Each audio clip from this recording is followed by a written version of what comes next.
অনুপাতের ক্লাস 7 স্ট্যান্ডার্ডের অঙ্ক দেওয়া আছে x সমান 1/3 ইন্টু ওয়াই আর y সমান 1/2 ইন্টু জেড। তাহলে x সমান 1/3 ইন্টু ওয়াই, যদি কোনাকুনি গুণ করা হয় তাহলে x সমান কত হবে y/3। তাহলে তলায় আছে কত 1, তাই তো?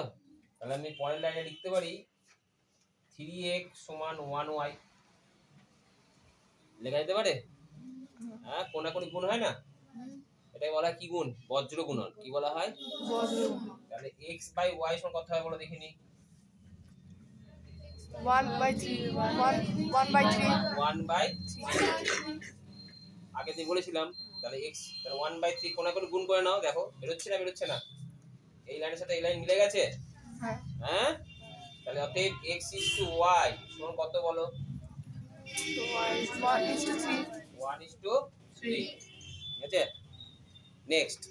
এবারে ঠিক একই ভাবে এই পার্টটা আমি করি। বলো, এই পার্টটা আমি এভাবে করি, y সমান 1/2 ইনটু z আছে। বলো কেমন করে করবে? y বাই 1 z/2 এরপরে কাজ কি?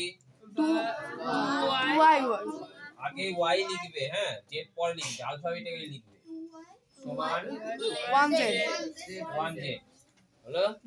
তারপর বলো y বাই z 1:2, তাই না? তাহলে 1/2, সরি 1/2।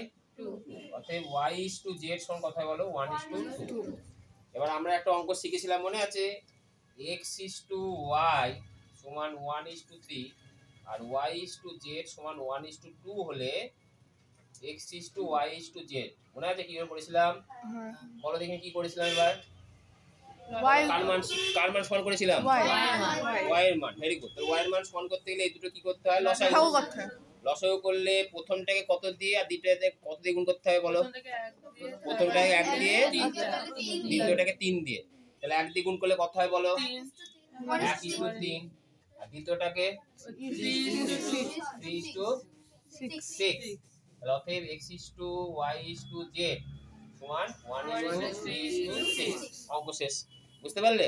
এবার আমি একটু অঙ্কগুলো মডিফাই করি। হ্যাঁ, বললো যে রাম ও শ্যাম একটি ব্যবসায় টাকা লাগিয়েছে।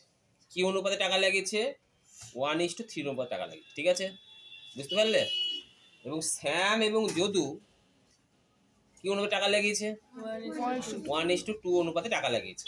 তাহলে রাম, শ্যাম ও যদু এর কি অনুপাতে টাকা লাগিয়েছিল?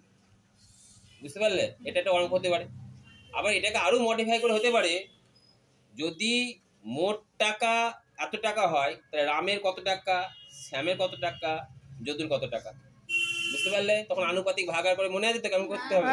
তাহলে এই পার্টটা এখান থেকে শুরু হলো। এই পার্টটা যদি আমি এখান থেকে শুরু করি আরো মডিফাই করে, তাহলে সেক্ষেত্রে অঙ্কর নিয়ম হচ্ছে, দেখো বললাম যে অঙ্কটা একটু মডিফাই করলাম, বললাম রাম যত টাকা দেয়,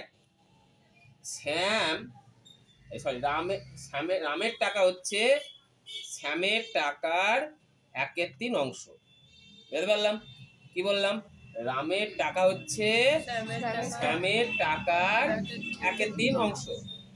তারপরে হচ্ছে আবার শ্যামের টাকা যদুর টাকার 1/2 অংশ হলে রাম, শ্যাম ও যদুর টাকার অনুপাত কত হয়েছে? এবং মোট টাকা যদি এত টাকা হয় তাহলে রামের টাকা কত ছিল, শ্যামের টাকা কত ছিল, যদুর টাকা কত ছিল। আরো বড় করে দিলাম অঙ্কটাকে। বুঝতে পারলে? তাহলে 2 রকম ভাবে অঙ্ক হলো। এবার এই টাইপের অঙ্কগুলো পরীক্ষায় আসতে পারে।